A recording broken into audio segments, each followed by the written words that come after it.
નમસ્કાર ડીસાવાસીઓ મિત્રો, હવે આ અમારા બાપુ છે અનુપસિંહ વાઘેલા, સાહિત્ય કલાકાર છે. એ એમના ખૂબ યુટ્યુબ પર વિડીયો આવે છે.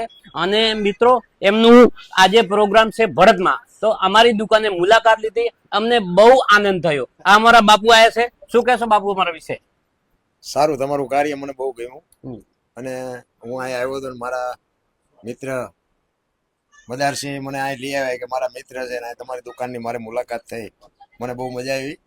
અને તમારું કાર્ય પણ મને બહુ ગમ્યું. સુંદા માતાની કૃપા ખૂબ તમારી માથે, માતાજીની કૃપા વરસે, સારા ધંધા પાણી ચાલે. બાકી અમને તમારી માટે બહુ ગર્વ થાય છે કે ખરેખર અજાણ્યા માણસોને આવો રિસેપ્શન કરવું સારી વાત છે. ધન્યવાદ. હા મિત્રો, હવે આપણે બાપુને સ્વાગત કરીએ.